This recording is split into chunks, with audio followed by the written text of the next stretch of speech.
क्या आपके पास कोविड-19 से जुड़ी पूरी जानकारी है? आज जो इंडिया में सेकेंड वेव के कारण हालात हैं, इसका क्या रीजन है? अचानक से क्यों इतने लोग इन्फेक्ट हो रहे हैं? क्या इसको रोकने के लिए हम कुछ कर सकते हैं? अगर आपको कोविड-19 नहीं हुआ है तो आप उससे कैसे बचे रह सकते हैं? अगर आपको कोविड-19 हो गया है तो आपको किन किन बातों का ध्यान रखना जरूरी है? अगर आप कोविड-19 से रिकवर हो गए हैं तो भी आपको किन किन बातों का ध्यान रखना जरूरी है? अपने इस एक वीडियो में मैं आपको इन सारी बातों की जानकारी दूंगी। इससे इस वीडियो को ज्यादा से ज्यादा लोगों तक शेयर करें ताकि हम ज्यादा से ज्यादा लोगों को इन्फॉर्म और एडुकेट कर पाएं, ताकि इस कोविड-19 की लड़ाई को हम जीत पाएं। आगे चलने से पहले मैं आपको इतना बता दूं कि मैं कोई डॉक्टर या मेडिकल एक्सपर्ट नहीं हूं और ना ही इस वीडियो में दी जाने वाली इन्फॉर्मेशन कोई मेडिकल एडवाइस है। पर हाँ, इतना जरूर है कि इस वीडियो को मैंने पूरी रिसर्च के साथ डॉक्टर्स के साथ कंसल्ट करके, उनके इंटरव्यूज को रिफर करके और ट्रस्टेड सोर्सेज से इन्फॉर्मेशन गैदर करके बनाया है।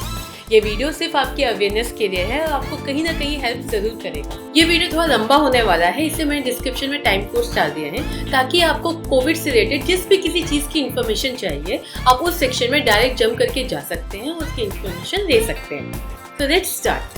कोरोना वायरस डिसीज 2019 यानी कि कोविड-19 ये कंटेजियस डिसीज है जो कि SARS-CoV-2 यानी कि severe acute respiratory syndrome corona virus 2 virus से होती है। WHO ने इस डिसीज और इस वायरस का नाम कोविड-19 और SARS-CoV-2 11 फरवरी 2020 को इशू किया था। So what is COVID-19? CO stands for Corona, VI stands for Virus, D stands for Disease and 19 stands for 31st दिसंबर 2019 जब वुहान चाइना में इसका फर्स्ट आउटब्रेक आइडेंटिफाई हुआ था। 7 मार्च को मेडिकॉन 2021 के दौरान हमारे यूनियन हेल्थ मिनिस्टर हर्षवर्धन ने कहा था कि we are in the end game of कोविड-19 पेंडेमिक। और अगर हम इस ग्राफ को देखें तो ऐसा लग भी रहा था। कोविड की फर्स्ट वेव में डेली न्यू केसेस का पीक 16 सितंबर 2020 को देखने को मिला था जब total number of reported cases were 97,859। इसके बाद डेली न्यू केसेस धीरे धीरे कम होते गए एंड फरवरी से लेकर अर्ली मार्च तक 80 to 90% तक कम हो गए and at that time daily new reported cases were fluctuating between 8K to 20K। फिर अचानक से मिड मार्च के बाद हमने बढ़ते हुए केसेस देखे और यहीं से शुरुआत हुई कोविड-19 के सेकेंड वेव की। फिर बढ़ते बढ़ते केसेस इतने बढ़ गए कि हमने नया वर्ल्ड रिकॉर्ड ही कायम कर दिया, एक दिन में 3 लाख से ऊपर केसेस का। इससे पहले वर्ल्ड रिकॉर्ड यूएस ने कायम किया था एक दिन में 2.9 लाख केसेस का जनवरी में। 21 अप्रैल से लगातार 3 लाख से भी ऊपर नए केसेस आ रहे हैं। 30 अप्रैल को यह आंकड़ा 4 लाख क्रॉस कर गया। उस दिन हमने 4,02,010 न्यू केसेस देखे और ये सिर्फ ऑफिशियल आंकड़ा है और रियल फिगर इससे कई गुना ज़्यादा भी हो सकती है, क्योंकि बहुत से लोग जिनको कोविड-19 के सिम्टम्स है वो अभी भी क्यू में है, क्योंकि उनको टेस्ट कराने में भी टाइम लग रहा है और उनकी रिपोर्ट्स आने में भी टाइम लग रहा है। तो फिर अचानक क्या हुआ जो हमने कोविड केसेस में इतना उछाल देखा?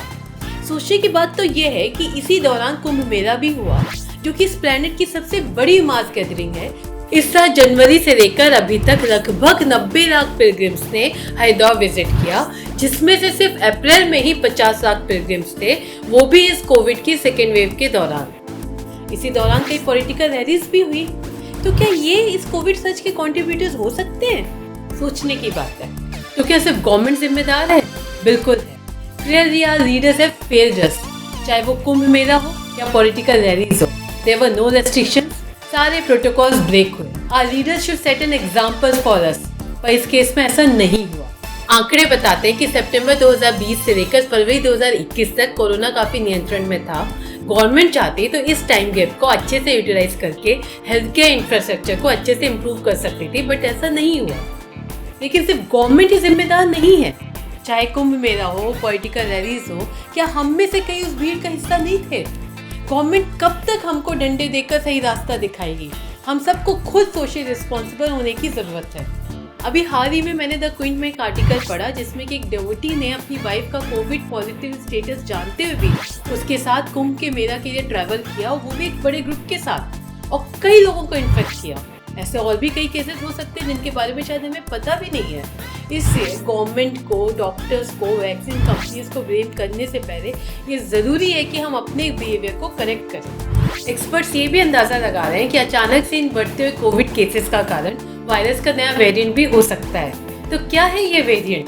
इसको जानने से पहले म्यूटेशन को समझते हैं। हर वायरस या तो आरएनए वायरस होता है या डीएनए वायरस होता है। कोरोना वायरस एक आरएनए वायरस है जो कि बहुत जल्दी अपने होस्ट को इन्फेक्ट भी कर सकता है और उसमें बहुत जल्दी रेप्लिकेट भी कर सकता है।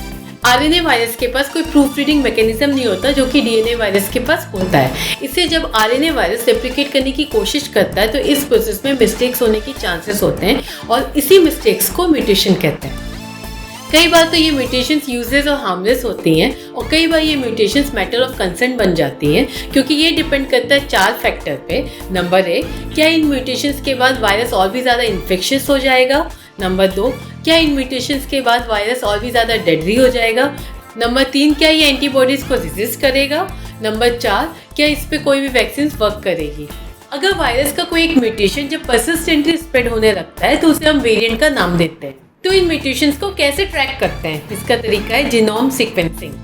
जब आरटी-पीसीआर टेस्ट होते हैं उनमें जो कोरोना पॉजिटिव केसेस आते हैं उनमें से कुछ सैंपल्स जीनोम सीक्वेंसिंग लैब में भेजे जाते हैं, जहां रिसर्चर्स उनके जीनोम सीक्वेंस प्रीवियस सेल से मैच करते हैं और नई म्यूटेशंस को आइडेंटिफाई करते हैं। फिर रिसर्चर्स इन न्यू म्यूटेशंस को स्टडी करते हैं और उससे पता चलता है कि कौन सा वायरस कैसे म्यूटेट कर रहा है और कितना डोमिनेंट है। इन्हीं स्टडीज से ट्रीटमेंट प्रोटोकॉल को भी ट्विक किया जाता है। So which variant is driving the covid surge in India during this second wave? अगर मार्च का सीक्वेंसिंग डेटा देखें तो lineage B117 and lineage B1617 सबसे ज़्यादा डोमिनेंट है। But we can not be 100% sure as we do not have enough data as India is not doing enough sequencing. Pandemic 2 तरह के होते हैं, slow pandemic and fast pandemic. Unfortunately आज जो India में सेकेंड वेव के कारण हालात है वो एक फास्ट पेंडेमिक है। एक फास्ट पेंडेमिक स्टार्ट होता है रैपिड रेट ऑफ इन्फेक्शन के साथ, जिसको काउंटर करने के लिए इफेक्टिव मेजर्स इन प्लेस नहीं होते। जैसे कि हम आजकल देख रहे हैं कि एक साथ इतने सारे लोग इन्फेक्ट हो रहे हैं और ये रेट इतना हाई है कि हमारा हेल्थ केयर सिस्टम इसको हैंडल ही नहीं कर पा रहा है, क्योंकि हमारे पास इनफ रिसोर्सेज नहीं है, हमारे पास इनफ मेडिकल स्टाफ नहीं है, हमारे पास इनफ इक्विपमेंट्स जैसे कि ऑक्सीजन सिलेंडर्स, वेंटिलेटर्स नहीं है। और अगर हमारे हेल्थ केयर वर्कर्स भी इन्फेक्ट होने लगे तो ये सिस्टम और भी बुरी तरीके से कोलैप्स होने लगेगा। कई लोग हैं जो बिना इलाज के मर रहे हैं क्योंकि आजकल हॉस्पिटल्स में इनफ बेड्स ही नहीं है, और कई लोग हैं जिनका इलाज चल रहा है वो रिसोर्स फेलियर्स के कारण मर रहे हैं। आपने सुना होगा कि 24 लोग नासिक में ऑक्सीजन लीक के कारण मर गए, 20 लोग दिल्ली में टाइम पर ऑक्सीजन न पहुंचने के कारण मर गए। अभी हाल ही में ऑक्सीजन शॉर्टेज के कारण दिल्ली के बत्रा हॉस्पिटल में 12 लोगों की मौत हो गई, जिसमें से एक डॉक्टर भी था। इसके बाद कर्नाटका में अभी 24 लोगों की मौत हो गई ऑक्सीजन शॉर्टेज के कारण। ऐसी बहुत सी स्टोरीज हैं जो कई स्टेट्स में हैं जिनको मेन स्ट्रीम मीडिया कवर ही नहीं कर पा रही है।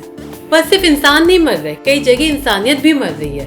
बहुत से लोग ऐसे भी हैं जो लोगों की मजबूरी का फ़ायदा उठाकर ऑक्सीजन सिलेंडर्स और दवाइयों की ब्लैक मार्केटिंग कर रहे हैं। बहुत से लोग ऑनलाइन फेक डोनेशंस की वेबसाइट बना रहे हैं, जिससे अगर कोई मदद भी करना चाहे तो वो मदद सही जगह नहीं पहुंच पा रही है।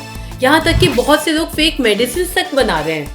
हॉस्पिटल्स ने अपने रेट्स बढ़ा दिए। लोगों की मजबूरी का हर तरफ से फायदा उठाया जा रहा है। अगर यही सिचुएशन रही तो कौन जिएगा कौन मरेगा ये इस पे डिपेंड करता है कि किसकी कितनी पहुंच है और कौन अपनी और अपने घर वालों के लिए हॉस्पिटल में बेड की जगह बना सकता है, विच इज़ वेरी अनफेयर। पर उम्मीद अभी भी खत्म नहीं हुई है। हमारे बीच अभी भी ऐसे लोग हैं जो बिना किसी सवाल के पूरी जी जान से हर तरफ से लोगों की मदद कर रहे हैं। मैं ऐसे हीरोज़ को सैल्यूट करती हूँ जिनके कारण हमारा देश अभी भी बचा है और उम्मीद कायम है।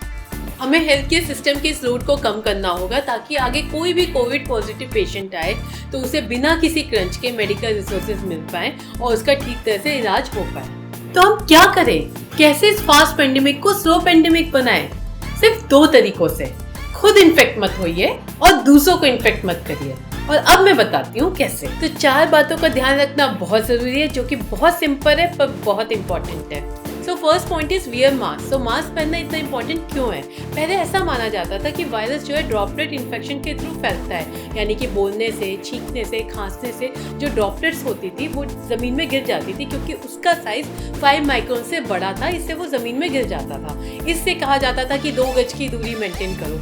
पर अब रिसेंट स्टडीज से मालूम पड़ा है कि वायरस का साइज 5 माइक्रोन से भी कम है और ये एरोसोल है। इससे हवा में ये बहुत देर तक सस्पेंडेड रह सकता है, फॉर एग्जाम्पल, अगर कोई रूम में कोई छींक के गया है जो कि कोविड पॉजिटिव है और उस रूम में अगर कोई दूसरा बंदा आता है जबकि रूम में कोई भी नहीं है, उस दूसरे बंदे ने किसी चीज़ को हाथ भी नहीं रखा है, तो भी उसको इन्फेक्शन हो सकता है अगर उसने मास्क नहीं पहना है। इससे मास्क पहनना बहुत इंपॉर्टेंट है और इसके साथ साथ क्रॉस वेंटिलेशन होना भी बहुत इंपॉर्टेंट है, ताकि जो हवा में सस्पेंडेड पार्टिकल्स है वायरस के वो बाहर निकल जाए और सनलाइट में डिस्ट्रॉय हो जाए। आजकल की सिचुएशन में गवर्नमेंट लोगों को ये भी रिकमेंड कर रही है कि वो घर पे भी मास्क पहने, क्योंकि हो सकता है वो एसिम्प्टोमेटिक हो और अनजाने में अपने परिवार वालों को भी इन्फेक्ट कर सकते हैं। सो कौन सा मास्क यूज़ करें और मास्क को कैसे पहने? N95 जनरली अच्छा माना जाता है क्योंकि वो 95% तक वायरस से प्रोटेक्शन देता है और ये बहुत ही इजीली अवेलेबल भी होता है। पर अगर आपके पास ये नहीं है तो आप नॉर्मल सर्जिकल मास्क भी यूज़ कर सकते हैं। उसको आप कानों में अच्छे तरीके से लगा सकते हैं, फिट कर सकते हैं और उसके साथ एक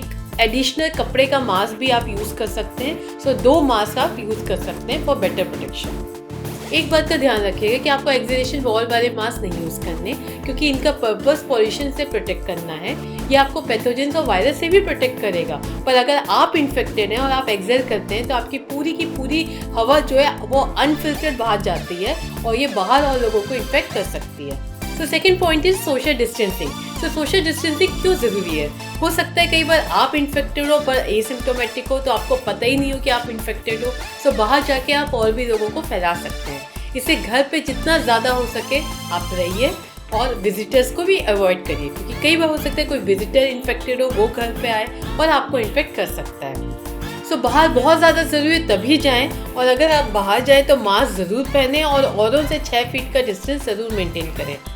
अगर पॉसिबल हो तो हर तरह की गैदरिंग्स अवॉइड करें, जैसे कि parties, marriages etcetera. Avoid using handshakes and use नमस्ते। अगर पॉसिबल हो तो एसेंशियल्स जैसे कि ग्रॉसरीज वगैरह को ऑनलाइन ऑर्डर करें। जितना हो सके फिजिकल करेंसी की बजाय डिजिटल करेंसी का यूज़ करें। तो थर्ड पॉइंट है सैनिटाइज योरसेल्फ। जब भी आप बाहर जाएं तो आपके हाथ में या पॉकेट में एक छोटा सैनिटाइजर होना चाहिए, जिसमें मिनिमम 60% अल्कोहल होना चाहिए, जिसका यूज़ आप बार बार अपने हाथ को सैनिटाइज करने के लिए करें। और बाहर आप अपनी आँख, नाक या मुंह को टच ना करें।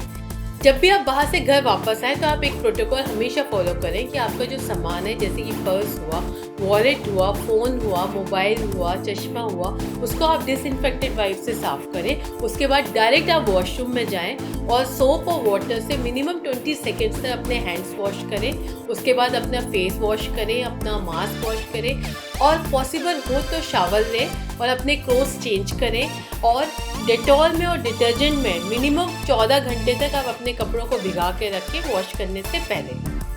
आप अगर कोई सामान बाहर से लाते हैं तो उसको आप मिनिमम 14 घंटे तक अगर रख सकते हैं नॉन टच तो वैसा करें, और अगर आपको तुरंत यूज़ करना है तो उसको अच्छे से वॉश करके फिर अपने हैंड्स को डेटॉल एंड सोप से वॉश करके फिर यूज़ करें। So fourth point is get vaccinated. पर वैक्सीनेशन के बाद भी ये ज़रूरी नहीं है कि आपको इन्फेक्शन नहीं हो सकता। आपको इन्फेक्शन हो सकता है, पर आपके बॉडी में जो एंटीबॉडीज बन गई है वो इसको ज़्यादा फैलने नहीं देगी, ज़्यादा सीवियर नहीं होने देंगी और आपको आईसीयू या हॉस्पिटलाइजेशन की ज़रूरत नहीं पड़ेगी। इसका मतलब ये नहीं कि आप मास्क ना पहने या प्रिकॉशन ना लें। मास्क पहनना बहुत ज़रूरी है, क्योंकि हो सकता है कि आपको जो इन्फेक्शन है वो आप किसी और को फैला सकते हैं और उसको सीवियर इन्फेक्शन हो सकता है। फर्स्ट में से 18 to 45 ईयर्स के लिए वैक्सीनेशन ड्राइव स्टार्ट हो गई है। आप कोविन ऐप के थ्रू या आरोग्य सेतु ऐप के थ्रू रजिस्टर कर सकते हैं। So get vaccinated as soon as possible. Covid के सिम्टम्स इस प्रकार हैं: dry cough, cold, sore throat, fever और चिल्स, फटिग, मसल और body ache, loss of appetite, taste और smell, shortness of breath, congestion और रनिंग नोज, हेडेक। ये symptoms person to person vary करता है। सो अगर आपको इनमें से कोई भी सिम्टम्स फील हो तो आप इमीडिएटली डॉक्टर को कंसल्ट करें और RT-PCR टेस्ट कराएं। अगर किसी कारण से आजकल जैसे रश हो रहा है, आपके RT-PCR टेस्ट की रिपोर्ट आने में टाइम लग रहा है, तो आप डॉक्टर से कंसल्ट करके HRCT, X-ray and blood test भी करवा सकते हैं और इस चार्ट के थ्रू आप अपनी सीवियरिटी को एसेस कर सकते हैं। बट ये चार्ट सिर्फ आपके बेसिक अंडरस्टैंडिंग के लिए है। आप डॉक्टर से कंसल्ट करके अपने केस को अच्छी तरीके से समझ सकते हैं। एक ज़रूरी बात, आज के बहुत से कोविड-19 के मेडिसिन से रिलेटेड प्रोटोकॉल्स ऑनलाइन फॉरवर्ड किए जा रहे हैं। ये बहुत ही जेनरिक है और बहुत कुछ आपकी बॉडी और हेल्थ की कंडीशन पर भी डिपेंड करता है। इसलिए ये एडवाइजेबल है कि आप अपने डॉक्टर को कंसल्ट करें, क्योंकि वही आपको बेटर गाइड कर सकता है। इसी तरह बहुत से लोग माइल्ड सिम्टम्स में भी बिना डॉक्टर को कंसल्ट करें HRCT टेस्ट करवा लें, तो ये आपको फ़ायदे की जगह नुकसान भी दे सकता है। अगर आपको कोविड हो गया है तो आपको किन किन बातों का ध्यान रखना ज़रूरी है। सबसे पहला पॉइंट तो ये है कि पैनिक ना करें, क्योंकि 98% केसेस माइल्ड केसेस होते हैं जो कि घर में ही होम क्वारंटाइन होके ठीक हो जाते हैं, और 2% केसेस में सीवियर केसेस हो सकते हैं। अगर आपके घर में कोई सेपरेट रूम और सेपरेट वॉशरूम है तो आप इमीडिएटली अपने को उस रूम में आइसोलेट कर दें, और अगर ऐसा नहीं है, कोई कॉमन वॉशरूम है, तो आप उसको जब भी यूज़ करें उसको सैनिटाइज करें, और दूसरा पर्सन भी जब उसको यूज़ करने जाए तो उसको पहले सैनिटाइज करें फिर यूज़ करें। जब अपने रूम से वॉशरूम तक जाएँ तो मास्क पहने रहें, और जब वापस आएँ तब भी मास्क पहने रहें। दूसरा ये कि आप अपने यूटेंसिल्स को अलग कर दें, सेपरेट यूटेंसिल्स यूज़ करें जिसको आप खुद वॉश करें और खुद यूज़ करें। तीसरा ये कि आप अपने रूम का डोर हमेशा बंद रखें और बाहर ना जाएं, और अपने रूम के बाहर एक छोटा स्टूल या टेबल रखें ताकि जो भी केयर टेकर है वो उसी में खाना आपको प्रोवाइड करे। जब भी आपको खाना चाहिए हो तो आप अपने रूम से यूटेंसिल्स को निकाल के उस टेबल में रख दें और रूम का डोर बंद कर दें। केयर टेकर जब भी आपको खाना देने आए तो डबल मास्क पहने, हैंड ग्लोव यूज करें और बिना टच किए आपके यूटेंसिल्स में खाना डाल दें। उसके बाद जब केयर टेकर चले जाए तभी आप अपना डोर ओपन करके खाना लेके अंदर आए, उसको खा लें, तो उसको वॉश करके रखें। आइसोलेशन पीरियड में अपने कपड़े खुद धोना चाहिए, गार्गलिंग करते रहना चाहिए, बार बार हैंड्स वॉश करते रहना चाहिए। तो हाइजीन का प्रॉपर ध्यान रखना चाहिए। आपके पास मिनिमम 2 इक्विपमेंट होने चाहिए। सबसे पहला तो पल्स ऑक्सीमीटर और दूसरा थर्मामीटर। दिन में मिनिमम 2-3 बार आपको रीडिंग देनी है अपने टेम्परेचर की और अपने पल्स और SpO2 की। आपकी SpO2 95 से 99 के बीच में होनी चाहिए, जो कि एक आइडियल रेंज मानी जाती है। अगर आपकी SpO2 94 से कम आए तो आप इमीडिएटली अपने डॉक्टर को कंसल्ट करें। SpO2 की रीडिंग देते समय आपके हाथ में कोई नेल पॉलिश नहीं होनी चाहिए, और रीडिंग जब स्टेबल आए तभी आप उसके नोट करें। उसके बाद आप 6 मिनट की वॉक करके दूसरी रीडिंग दे सकते हैं। अगर आपको डायबिटीज़ और BP की शिकायत है तो आपके पास ग्लूकोमीटर होना चाहिए जिससे आप अपनी शुगर की रीडिंग दे सकें, और BP की भी मॉनिटरिंग डिवाइस होनी चाहिए जिससे कि आप अपना BP मॉनिटर कर सकें। How to manage your cough at home. अगर आपको ड्राई कफ है तो आपको इन सब बातों का ध्यान रखना बहुत ज़रूरी है। सबसे पहला तो ये कि आपको हाइड्रेटेड रहना है, आपको बहुत सारा पानी पीना है। दूसरा ये कि आपको दिन में 2-3 बार स्टीम इनहेलेशन करना है। तीसरा ये कि आपको गार्गलिंग करना है। अब आप गार्गलिंग सॉल्ट वाटर से भी कर सकते हैं या बीटाडीन सॉल्यूशन से भी कर सकते हैं। बीटाडीन सॉल्यूशन में आपको 3 हिस्सा पानी का लेना है और 1 हिस्सा बीटाडीन का लेना है। इससे आप कुल्ला करें और थूक दें। इससे जो भी इन्फेक्शन होगा आपके मुंह का वो निकल जाता है। अगर आपको वेट कफ है तो आपको किन किन बातों का ध्यान रखना ज़रूरी है। सबसे पहला तो ये कि आप होममेड काढ़ा पीजिए, ये बहुत इफेक्टिव होता है। दूसरा, आप अपने रूम में वॉक कर सकते हैं, उससे आपका बलगम में वो निकलेगा, आसानी होगी। फिर आपको सीधा नहीं लेटना है, आपको या तो लेफ्ट साइड या राइट साइड लेटना है, इससे भी आपका बलगम निकलने में आसानी होती है। फिर आपको स्टीम इनहेल करना है दिन में 2-3 बार। कोविड से रिकवर करने के लिए हेल्दी डाइट का होना बहुत ज़रूरी है, और हेल्दी डाइट में बहुत सारी चीज़ें होनी चाहिए, जिसमें से पहला है एनर्जी रिच फूड होने चाहिए, यानी कि सीरियल्स होना चाहिए, फैट्स होना चाहिए, शुगर होना चाहिए। आपको कॉम्प्लेक्स कार्ब्स ऐड करना बहुत ज़रूरी है, जैसे कि वीट, राइस, मेज़, ज्वार, बाजरा, ओट्स, सूजी। अपनी डाइट में प्रोटीन ज़रूर इंक्लूड करें, क्योंकि इस दौरान जो भी आपकी मसल लॉस होता है उसके लिए प्रोटीन बहुत ज़्यादा आवश्यक है। हर रोज़ 50 से 70 ग्राम प्रोटीन ज़रूर लें, जैसे कि पल्सेस हो गया, डेयरी प्रोडक्ट्स हो गया, नॉनवेज हो गया, एग्स हो गया। इसके अलावा ये आपको फ्लैक्स सीड्स, वॉलनट्स, सोया प्रोडक्ट से भी मिलता है। Next, fruits and green leafy vegetables होना चाहिए, जिसके कारण हमारी इम्यूनिटी बढ़ती है। हमारी इम्यूनिटी को बढ़ाने के लिए विटामिन A, C, E का होना बहुत ज़रूरी है, और मिनरल्स जैसे कि जिंक, आयरन, कॉपर, सेलेनियम, इनका होना बहुत ज़रूरी है। इसके लिए ज़रूरी है कि हम सीजनल फ्रूट्स खाएं, सिट्रस फ्रूट्स खाएं, ग्रीन लीफी वेजिटेबल्स खाएं, जो हमारी इम्यूनिटी को बढ़ाएं। आपको हाइड्रेटेड रहना बहुत ज़रूरी है, जिसके लिए आपको बहुत सारे फ्रूट्स दिन भर में कंज्यूम करने हैं, जैसे कि काढ़ा हो गया, हर्बल टी हो गया, फ्रूट जूसेस हो गया, बटर मिल्क हो गया, या फिर ORS सॉल्यूशन हो गया। आप चाहे तो लिक्विड वाटर में लेमन जूस के साथ चिया सीड्स, उसमें पिंच ऑफ हल्दी और दालचीनी भी ऐड कर सकते हैं। हल्दी और दालचीनी में एंटीवायरल प्रॉपर्टीज होती हैं, और नींबू इम्यूनिटी बूस्टर का काम करता है। इसके साथ साथ नींबू अल्कलाइन इन नेचर होता है, तो हमारी एसिडिटी को भी कंट्रोल करता है। काढ़ा सर्दी, खांसी और कफ के लिए बहुत ज़्यादा इफेक्टिव होता है। इसको आप आसानी से घर पे बना सकते हैं। इसको बनाने के लिए आपको चाहिए 4 तुलसी की पत्तियाँ, 2 काली मिर्च, 2 लौंग, 1 टुकड़ा गुड़ का, 1 टुकड़ा अदरक का और 1 चम्मच अजवाइन का। इन सबको आप 1 से सवा गिलास पानी में अच्छे से उबाल लें, फिर उसको छान के सिप बाय सिप आराम से पिएं। पर याद रखिए सर्दियों में काढ़ा आप बहुत ज़्यादा पीते हैं और गर्मियों में आप इसकी फ्रिक्वेंसी बहुत ज़्यादा ना रखें, तो हिसाब से पिए। इसके अलावा बटर मिल्क ज़रूर पिए, ये आपके गट्स को हेल्दी रखता है। ब्रेकफास्ट में आप पोहा, उपमा, ओट्स, इडली, डोसा ये सब कंज्यूम कर सकते हैं। लंच एंड डिनर में आप नॉर्मल दाल, चावल, रोटी, सब्जी दे सकते हैं, पर इस बात का ध्यान रखें कि आपका खाना ज़्यादा स्पाइसी ना हो। 1 से 2 टेबलस्पून घी दिन भर में ज़रूर खाएं, ये बहुत ज़रूरी होता है। इन बिटवीन द मील्स आप रोस्टेड चना, मखाना दे सकते हैं, सूप दे सकते हैं। आपको एक बात का ध्यान रखना है कि आपको डाइटिंग बिल्कुल भी नहीं करनी, तो आपको अच्छे से पेट भर के हेल्दी खाना खाना है, टाइमली खाना है, और जितनी भी चीज़ें मैंने बताई है वो सारी अपनी डाइट में इंक्लूड करनी है। आपको रात को सोने से पहले कच्ची हल्दी के दूध को अच्छे से उबाल के ज़रूर पीना है। आपको बिल्कुल भी पैनिक नहीं करना है, आपको हर मेडिसिन टाइमली खानी है, आपको अपनी कोई भी बीमारी डॉक्टर से नहीं छिपानी है। मिनिमम 14 डेज का क्वारंटाइन पीरियड होता है, बट उसके बाद भी अगर डॉक्टर आपको इंस्ट्रक्ट नहीं करता है तो आपको क्वारंटाइन में ही रहना है। तो इस पीरियड में अपने स्ट्रेस को कैसे मैनेज करें, इसके लिए आप प्रॉपर रेस्ट करें, हेल्दी डाइट मेंटेन करें। आप अपने फैमिली मेम्बर्स या फ्रेंड्स के साथ ऑडियो या वीडियो कॉल के थ्रू कनेक्ट हो सकते हैं। आप अपनी किसी हॉबीज़ को मेंटेन कर सकते हैं और आप मेडिटेशन भी कर सकते हैं। सो डोंट्स, तो इस पीरियड में आपको क्या क्या नहीं करना है। आपको स्मोकिंग एंड ड्रिंकिंग नहीं करनी, आपको कोई भी नेगेटिव न्यूज़ नहीं देखनी, आपको बहुत ज़्यादा एक्सर्शन नहीं करना, आपको बहुत ज़्यादा स्ट्रेन वाली कोई एक्सरसाइज नहीं करनी है। अगर आप घर से कोई काम कर रहे हैं या वर्क फ्रॉम होम है तो बहुत ज़्यादा एक्सर्ट नहीं करना है। आपको फ्रिक्वेंट ब्रेक्स लेने हैं, आपको डे ऑफ लेना है। तो आपको अपना प्रॉपर ख्याल रखना। आप हल्की फुल्की एक्सरसाइज भी कर सकते हैं, इससे भी आपका स्ट्रेस कम होता है। इस दौरान आपको ब्रीदिंग और चेस्ट एक्सरसाइज करना बहुत ज़रूरी है। जितना ज़्यादा आप एक्सरसाइज करेंगे उतनी जल्दी आप रिकवर कर सकते हैं। So let's start some breathing exercises. सबसे पहला है pursued lip breathing.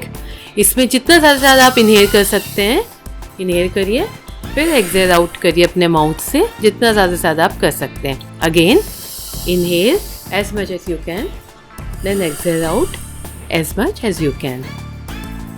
Again inhale, then exhale.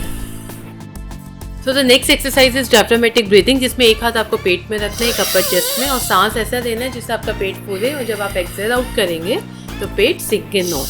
फिर इनहेल, पेट फूलेगा, फिर जब एक्सहेल आउट करेंगे तो पेट सिंक इन होगा। Again inhale and exhale, inhale then exhale. So next exercise is balloon exercise. इसमें आपको बलून फुलाना है। तो पहले आप बलून फुलाइए और फिर inhale to the nose, then balloon फुलाइए, then inhale to the nose, फिर आप बलून फुलाइए, then inhale to the nose. Next exercise है prone ventilation. So prone ventilation बहुत ज़्यादा इफेक्टिव होता है आपकी ब्रीदिंग और SpO2 को बढ़ाने के लिए, तो इसे ज़रूर करें। पर एक चीज़ का ध्यान रखें कि अगर आप हार्ट पेशेंट हो, प्रेग्नेंट वुमेन हो, या आपकी टमी बहुत ज़्यादा निकला हुआ है, या आपको बैक एक या स्लिप डिस्क की प्रॉब्लम है, तो ऐसे लोग इसको ना करें। तो प्रोन वेंटिलेशन को करने के लिए आपको 4 से 5 पिलोज की रिक्वायरमेंट है। एक पिलो को आप अपने अपर चेस्ट के ऊपर रखें, 2 से 3 पिलो को आप अपने हिप बोन के नीचे रखें, और एक पिलो को आप अपने पैरों के नीचे रखें। तो इसको आप आराम से आप इन सब के ऊपर लेट जाएं, और ऐसा होना चाहिए कि आपका जो पेट है वो ज़मीन से टच ना हो, थोड़ा सा गैप हो। तो आराम से आप इस पोजीशन में 4 घंटे एक दिन में बिताइए। एक स्ट्रेच में करने की ज़रूरत नहीं है। आप जैसे आधा घंटा किया, फिर आपने ब्रेक लिया, आराम से दिन भर में आप कर सकते हैं। तो जो लोग प्रोन कर देते हैं या जो लोग प्रोन नहीं कर सकते, उनके लिए हाफ प्रोन भी एक एक्सरसाइज है। तो इसको करने के लिए आप इस तरह से लेफ्ट साइड में आप लेट जाएं, अपने पैरों को फोल्डेड रखें, अपने हाथ को फोल्डेड रखें, और इस पोजीशन में आप 1 से 2 घंटे आराम से लेट सकते हैं। उसके बाद आप अपनी पोजीशन चेंज कर सकते हैं। आप राइट साइड भी पोजीशन में अपने पैरों को फोल्डेड रख के, इस तरह से हाथ को फोल्डेड रख के 1 से 2 घंटे बिता सकते हैं। आप इसमें से किसी पोजीशन में रात में सो भी सकते हैं। So when to seek medical emergency, अगर आपका ऑक्सीमीटर रीडिंग 94% से कम है, या आपको चेस्ट पेन हो रहा है, या आपको चेस्ट में कुछ प्रेशर सा फील हो रहा है, आपको सांस लेने में दिक्कत हो रही है, या आपका टेम्परेचर जो है कंटिन्यूस 3 दिन से 101 से अबव है, आपका फेस और लिप्स ब्लू हो गए हैं, आपको उठने में या जगह रहने में दिक्कत हो रही है, आप कॉन्सेंट्रेट नहीं कर पा रहे हैं, सो इन सब कंडीशंस में आप मेडिकल एडवाइस सीख करें। अगर आप कोविड से रिकवर कर चुके हैं, then this is the time for you to give back to the society. So come forward and be a plasma donor. मैंने भी प्लाज्मा डोनेट किया है मैक्स आके। तो प्लाज्मा डोनेट करने से पहले मैंने इस प्लाज्मा थेरेपी को समझा। तो प्लाज्मा क्या है? हमारे ब्लड का 55% पार्ट प्लाज्मा से बना है। अगर हमारे ब्लड से red blood cells, white blood cells, platelets को हटा दें तो प्लाज्मा बचता है, जिसमें कि वाटर होता है, सॉल्ट होता है, एंजाइम्स होता है, प्रोटीन्स होता है एंड एंटीबॉडीज़ होता है। तो हमारी बॉडी में जब इन्फेक्शन होता है या कोई भी डिजीज़ होती है, सो उससे फाइट करने के लिए बॉडीज़ एंटीबॉडीज़ को रिलीज़ करती है, जो कि उससे फाइट करती है। तो जो लोग कोविड से रिकवर हो जाते हैं, उनकी बॉडीज़ में वो एंटीबॉडीज़ होती है, उनको निकाल के जो लोग पेशेंट है कोविड से लड़ रहे हैं, उनकी ट्रीटमेंट में इन एंटीबॉडीज़ की मदद ली जाती है। तो कौन कौन एलिजिबल है प्लाज्मा डोनेट करने के लिए? सबसे पहला तो ये कि आपकी एज 18 to 60 ईयर्स होनी चाहिए। दूसरा ये कि कोविड से रिकवर हुए मिनिमम 1 मंथ आपको होना चाहिए। तीसरा ये कि आपका हेमोग्लोबिन मिनिमम 12 होना चाहिए। चौथा ये कि आपको कोई भी क्रोनिक इलनेस नहीं होनी चाहिए। और पांचवा ये, कोई अगर वुमेन है तो उन्होंने कभी कंसीव ना किया हो। तो प्लाज्मा थेरेपी की प्रोसेस को समझते हैं। उसके लिए जो डोनर होता है उसका ब्लड सैंपल लिया जाता है और उस सैंपल को टेस्ट किया जाता है कि उसकी बॉडी में कोई भी इन्फेक्शन ना हो, कोई भी क्रोनिक डिसीज़ ना हो, और उसकी बॉडी में सफिशिएंट एंटीबॉडीज़ हो, और उसकी बॉडी सेफ हो प्लाज्मा डोनेट करने के लिए। तो जब इन सारी चीज़ों का टेस्ट हो जाता है तब वो एलिजिबल हो जाता है प्लाज्मा डोनेट करने के लिए। अब इस प्रोसेस में 45 to 1 आवर लगता है। आपकी बॉडी से ब्लड निकाला जाता है, करीबन 400 ml तक ब्लड निकाला जाता है, उसमें से प्लाज्मा सेपरेट किया जाता है और फिर वापस ब्लड आपकी बॉडी में डाल दिया जाता है। अब कई बार लोग सोचते हैं कि अरे प्लाज्मा डोनेट से मेरी इम्यूनिटी ना चली जाए या मुझे कोई प्रॉब्लम ना हो जाए, तो ऐसा कुछ भी नहीं होता। ये सिंपल एक ब्लड डोनेट करने की तरह है। आप डोनेट कर सकते हैं, उसके बाद आपकी बॉडी फिर से सब कुछ रीजनरेट कर देती है। तो इसमें आपको कोई भी खतरा नहीं है, कोई भी परेशानी नहीं है, पर आपके कारण 2 से 3 जिंदगियां बच सकती है। सो इस बात का ध्यान रखिए, और अगर आप एलिजिबल हैं तो ज़रूर से सामने आइए और डोनेट करिए। तो मैं आप सबसे निवेदन करती हूँ कि अगर आप प्लाज्मा डोनेट करने के लिए एलिजिबल हैं तो सामने आइए, डोनेट करिए और लोगों की जान बचाइए। बस आपको थोड़े से प्रिकॉशंस लेने हैं कि जब भी आप कहीं हॉस्पिटल कहीं जाते हैं डोनेट करने के लिए, तो आप अपना प्रॉपर मास्क और सैनिटाइज़र लेके जाएं और आके अपने क्लोथ्स हर चीज़ को सैनिटाइज करें, अपनी सेफ्टी रखें। बस और कुछ भी नहीं है, पर आप एक बार में 3 लोगों की जान बचा सकते हैं और 14 दिन बाद फिर से डोनेट कर सकते हैं। और thank you no to all those doctors and health workers जिन्होंने दिन रात लोगों की सेवा में काम किया है और जो अभी भी लोगों की सेवा कर रहे हैं, जिन्होंने 6-6, 7-7 घंटे तक भी बिना फूड के, बिना पानी के, बिना ब्रेक के कंटिन्यूसली काम किया है। उनमें से कई लोग ऐसे भी हैं जो कई महीनों तक अपनी फैमिली से नहीं मिल पाए ताकि उनको इन्फेक्शन से बचा सके। So we all are very grateful to them. So government भी बहुत सारे इनिशिएटिव्स ले रही है सिचुएशन को कंट्रोल करने के लिए। सो हिम्मत मत हारिए, पेशेंस रखिए, एक दूसरे की मदद करिए जितना ज़्यादा आप कर सकते हैं, because we all are in this together. So with this thought, this is me Abhinita signing of.